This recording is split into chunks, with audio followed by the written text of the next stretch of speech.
All right.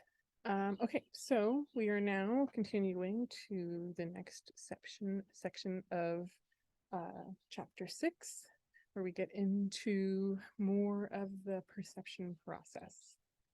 So we went over, the basic pieces in terms of some of the cells involved, and we have our rods and our cones. We're going to learn more about some of that stuff a bit here and how they work together. And so all the photoreceptors, all the rods and the cones have a receptive field. And technically, actually, all like receptors for sort of sensory receptors have a receptive field, some point that they cover, you know. And it's just how receptive they are, inclusive kind of thing to various stimuli within that particular sensory domain. So our visual system has very specific receptive fields to make sure that we can get the accurate sort of acute vision that we would sort of rely on for navigating our world. And so each of the rods and cones has a receptive field, and the intermediate cells and the ganglion cells get information from a photoreceptor's cell. So that's what they get, is information about, like what's going on in their receptive field. So their receptive fields are round in a center surround configuration. So you can see here, you have this sort of outer circle and an inner circle. Now, the intermediate cells affect one another. So again, these, the bipolar cells and these are within the layers of the retina. And they affect one another, highlighting areas where dark meets light and accentuating edges in a process called lateral inhibition, which we're going to learn more about. So we know we have these receptive fields, and the receptive fields will interact with each other. All right. So here's how these these receptive fields work. We have two types. We have on-center cells, which is basically, and we're going to use this sort of diagram over here. So we have on-centered cells, which basically react to stimuli presented in the very center of the visual field. And then you also have a receptor that basically, you can see right here. So this is what's called an on-center cell. And so it reacts when it's on, but then when the light hits the surround, you don't really get any activity. Okay, this is sort of this activity space of when the light is active. Now, the other space of terms of like, okay, when it's not the center on, then it's shining in the outer circle. So the off-center cells are sort of corresponding to the on-center cells. Their receptive field is not in the center. That part is off, and they get very little activity. But when they get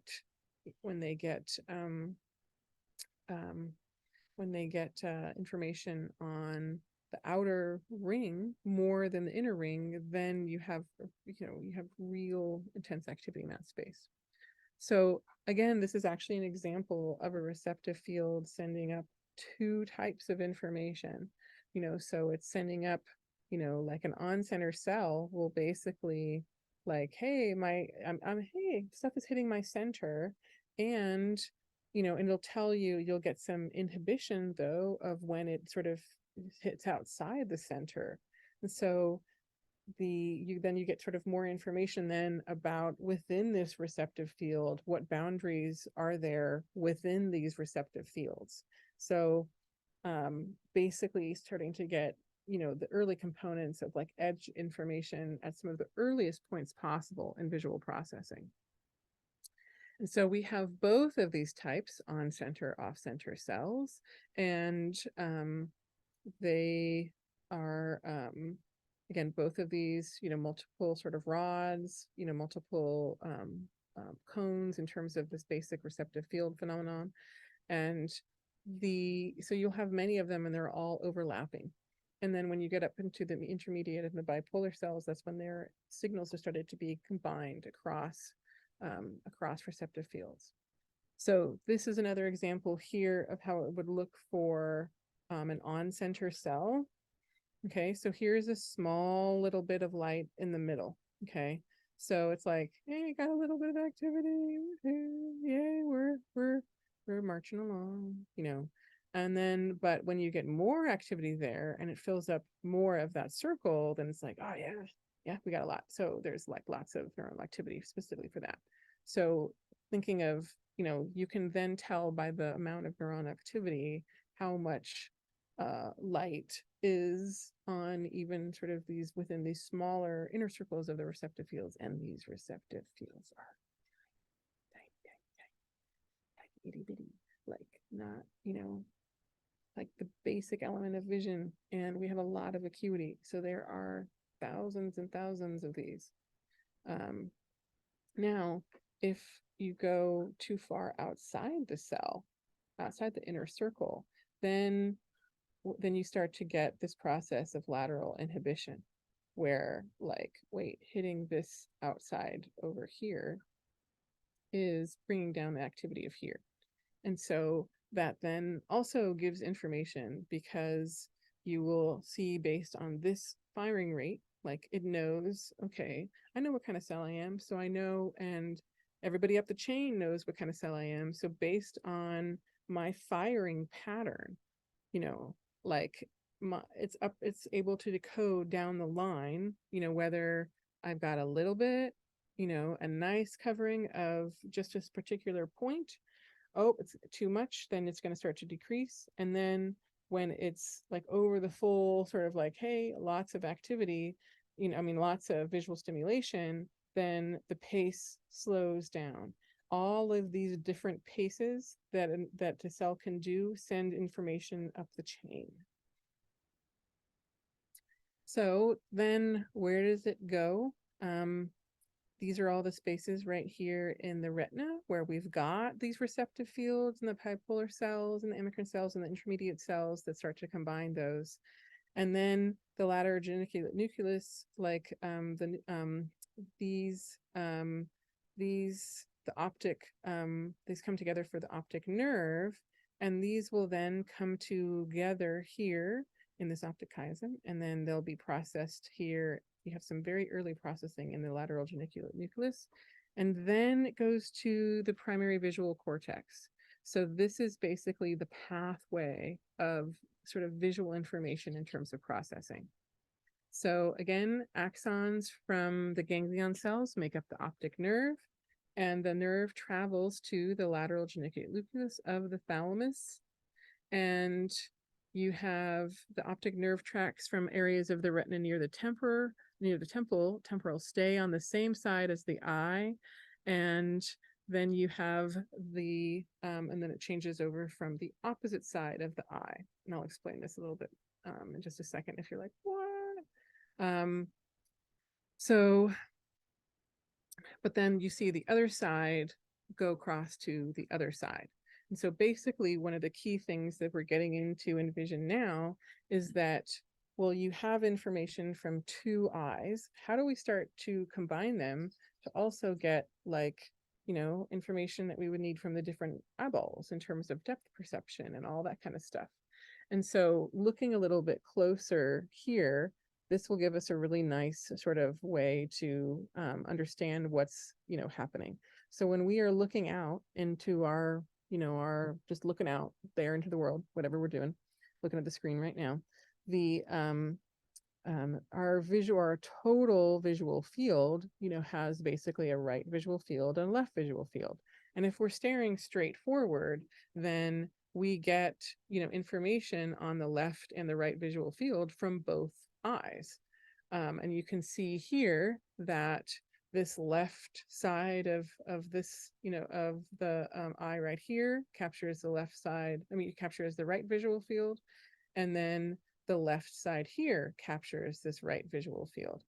And then, but then on the right hand over here, because you've got these sort of mirror images, then the right kind of sides of our eyeballs. So again, this lateral portion over here and this medial portion over here. So just basically looking at, paying attention to sort of the, like, oh, I see this, the design and sort of the connection. So basically we have two sides of, like we have, a visual field within each of our eyeballs and they combine. And so here's how they start to combine.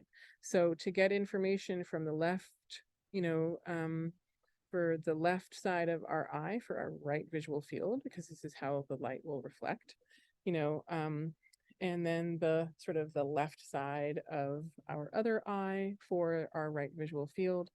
You can see these come down here in the sort of in the blue, separating basically the left and the right. They cross over in the optic chiasm, and then both of the blues are here. Okay, so this is, so basically the optic nerve tracks from areas of the retina, sort of near the temple, on the same side of the eye up to here. Okay, this is what is called ipsilateral. So this is the processing that is happening basically on, this is processing for the left sort of visual field. And this is processing on this side. And then you have this one here. This is processing on this side. So you have things that stay on the same side as the eye, and that's ipsilateral. So now the optic nerve tracks from the areas of the retina near the nose right here, these go to the opposite eye in terms of like contralateral. Okay, so again, the fact that you have your this is your right visual field, it comes in here, but it's processed on the left side of your brain. This is what they're referring to as contralateral. Now your left visual field right here, which you can see in these areas, okay, then this is processed on the opposite side, again, the contralateral side. So the left visual field is processed on the right. So this is referred to as contralateral processing. But then right here for this, for this direction, for this in the right eye, for the sort of this left visual field, and even for this left eye for this visual field. So you'll have some processing that sort of stays down the ipsilateral side, but it's only for some of these. So this side gets to stay ipsilateral, this side crosses over, if this here, but then all the whole overall, this gives rise to contralateral processing, and the fact that overall the left visual field is processed on the right side of the brain and vice versa. Now, so once, like looking back on this here, we're sort of saying, oh, it's traveling from up here. We've talked about the retina, we've like some of the receptive fields that go here. This forms the optic nerve. And then what happens next? So it travels to the lateral genital nucleus, but what happens then? So the lateral genital nucleus of the thalamus, this receives axon terminals from ganglion cells of the retina.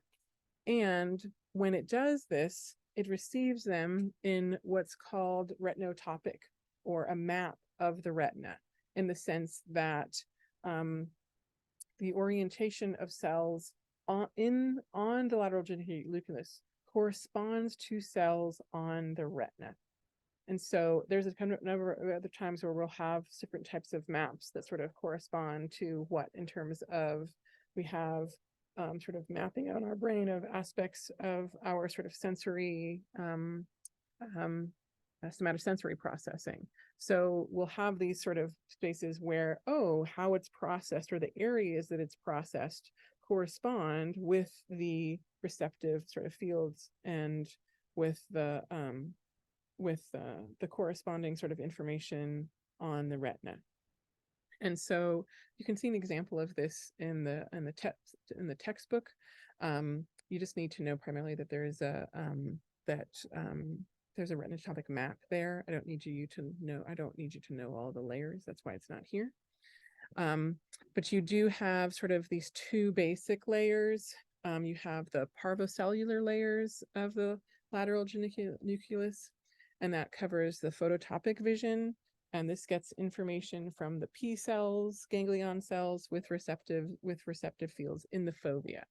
So basically, you have this being your color information on the fovea, and then you have M cells that cover the periphery. So this is then sort of more of some of your rods, and this is the magnocellular layer. But again, it also corresponds to where things are with respect to the fovea. So because it keeps a map. And but basically this is sort of the color information coming in, and more of the scotopic sort of like motion detection, detecting in sort of low light, that's sort of this external vision outside of your fovea. So these things sort of come in different layers of the thalamus to again preserve sort of the orientation of where they are on the retina. Now, once it comes into the lateral geniculate nucleus, it goes to the primary visual cortex. And so this is what you can kind of see a little bit here. And so this is where you see your eyes, you see the basic pathways. This is the optic chiasm, the optic tract, the optic nerve. Here's the LGN. These are sort of, then here you have these optic radiations that basically are spreading out sort of the various into these portions of the visual cortex. And you can see again here that like sort of posted out here, but this blue area on the left would be processing the right visual field, whereas this area on the right would be processing the left visual field. All right, so the primary visual cortex is in the occipital lobe. It's also known as striate cortex or V1. V1 basically is sort of corresponds to the primary visual processing space. Like, this is where it starts, the primary point. And so vision 1. It has many more neurons than the thalamus. So because our visual system, like we have a pretty complex representation here to look all around and see all the detail, looking out sort of behind on our, on the back of our little deck here, looking out, so much detail that, like requires a lot of neurons to cover all of that detail. Generally, the more acuity that we have, sort of the more detail, sort of the more visual acuity, then the more cellular processing it's going to need. All right, so the primary visual cortex is also retinotopic. So it has the sort of map that corresponds to aspects of the retina. And the primary cortex basically begins or builds upon some of the earlier receptive field processing through linear processing of basically having the information processing through through cells that are sensitive to lines of specific orientation on the receptive fields. These are called simple cells. And so they, like the light hits a particular orientation, that it might adjust that firing rate that we saw. And then you also, and again, once these receptive fields build, so this is like, you have them coming in from the eye, they're very, very small, but then, the next receptive field is going to basically contain some of those, and you're going to basically, build sort of the emergent sort of detail, and then get into the primary visual cortex, where you have cells that are basically are capable of detecting some of the early sort of like edge points and things like that to begin some more of the complex visual processing. And so that's where you have the simple cells, specific orientations, complex cells that are sensitive to specific orientation moving in a specific direction. And so that would be some of the stuff that would probably come in from the scototopic vision, from the magnocellular layer, because that's sort of this outside and attracting aspects of motion. And then you have hypercomplex cells, which are basically sensitive to lengths and angles of lines. And so you have these little pieces where it's starting to be processed. And in the textbook, they have sort of a nice little example of all these cells sort of like with different orientations, or like little receptive fields with them. Next, so what happens here, basically, sort of orienting back to this. So after this primary visual processing, then we have to start to get like, okay, we've got some of this information coming in here. We got some basic stuff, but visual information is also like really dependent upon some of the other senses in terms of like how we see things will also can vary based upon how we hear them.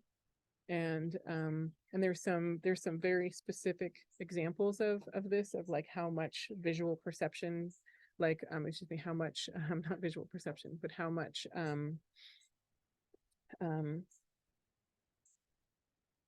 man, this is what I've been having trouble with, guys, because I've been so tired, just losing some of the words that have been going along.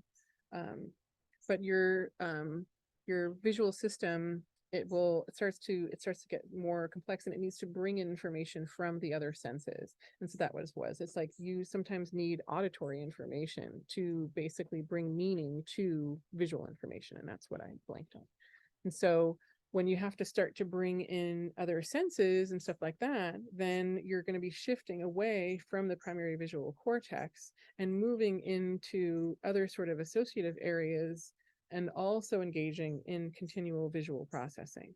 So what this entails is these extrastriate pathways that basically move from outwardly from the occipital lobe, and that you have these two pathways. You have this dorsal stream. And so this would basically be one, you'd have your primary visual cortex here. Information would start to kind of head this way, start to have more advanced processing, and then head out into these other areas. The parietal lobe is an area of, is an association cortices, where it brings together lots of information from some of the different senses.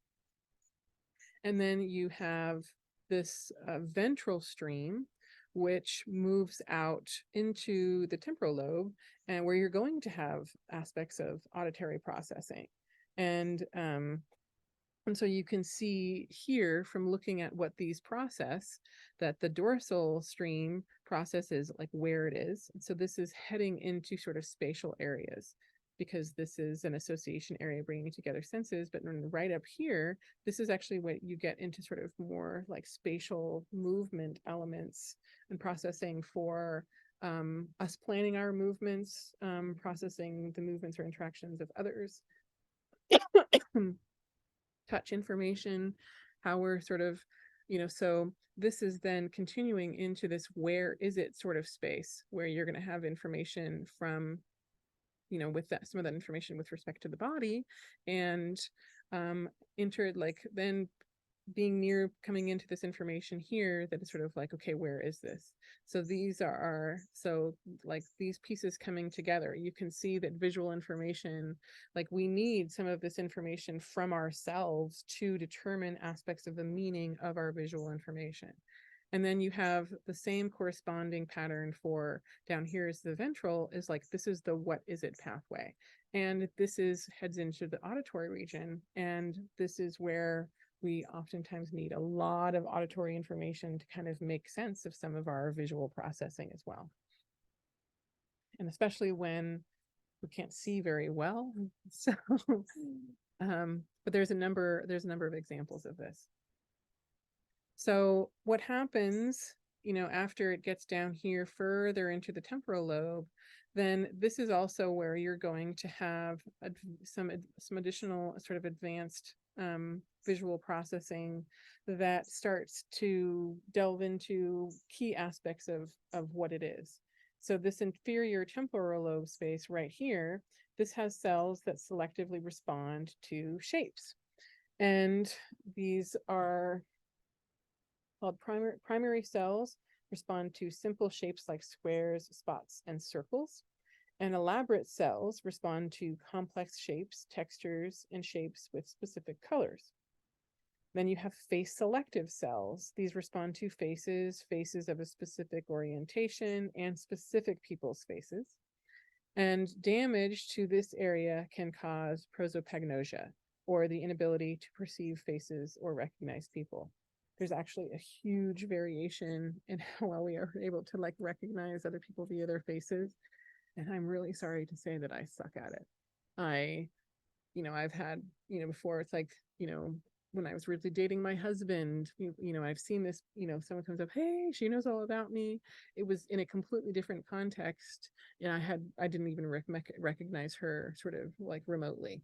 And I'm just not very good at it in general. So I sometimes actually joke around that I have a bit of a mild case of prosopagnosia. I also have, obviously have no trouble telling people have faces, but that element of kind of like really sort of distinguishing them into, like in that sense, that's just something I'm not quite as good at.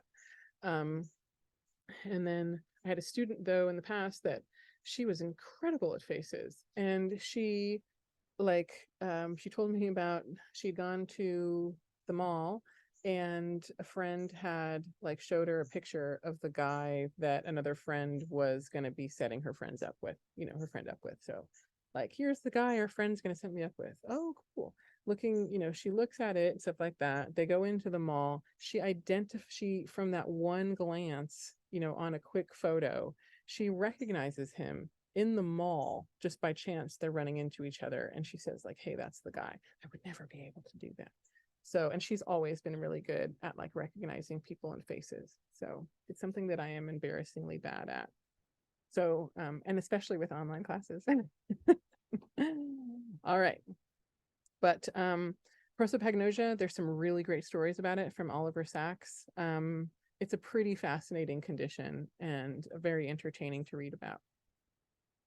All right. Now, what we have kind of gone through here, and we have the dorsal stream, we have the ventral stream. This is the where and the how system for perception. And then the ventral stream is the what, But then, so we have this bit of information, and a lot of this stuff has been processed serially. But then also this information is going on in parallel at some of the same time. So where we try to basically take this information into account. So parallel processing, this is the fact that areas of the brain involved in visual processing work together to use context and memory to facilitate visual information. And so literally, most people don't actually realize that like our visual system is, can be biased because we, just based on any of the stuff that you pay attention to. So there is so much information out in the world, that what, and your visual system can't process it at all. But what your background, context, all of these sorts of spaces for an actual visual processing task, and just for people can sort of color, so to speak, how different things are perceived. And with some features being potentially like more recognizable or highlighted, and others being less so. And so when you have all of these pieces working together, it works really well for navigating space, but it also means that a lot of what you see is dependent upon a fair amount of what you have seen, and which still makes sense. But it's something to really be aware of, because we can actually fall prey to illusions. And so this is an example of a checker shade illusion. And in terms of actual like stimuli, in the sense that you can develop, the stimuli right here, where each of these squares has the exact same wavelength and stuff like that. And then you bring in this other object here that we can make inferences about in terms of how it affects the other colors around it. Like here, we're making an inference of a shadow. And so our visual system adjusts our perceptions of the brightness of square B because the context of the assumed shadow cast by the green cylinder. But even though it may not remotely look like it, trust the textbook from a like visual wavelength perspective. Squares A and B are the same. And it's just because of this assumed shadow that would fall over them. So you see here, and they usually give great resources. So if you're skeptical, definitely follow up in the textbook. But there's a number of parallel processing visual illusions like this, and there are some fascinating visual illusions, period. So feel free to dig in. All right. So this is the last part of second, or shoot, this is the second part of chapter 6 is concluding, and next we will be heading on to our chemical sense. So this basically ends the visual processing space of the chapter. I will see you guys shortly.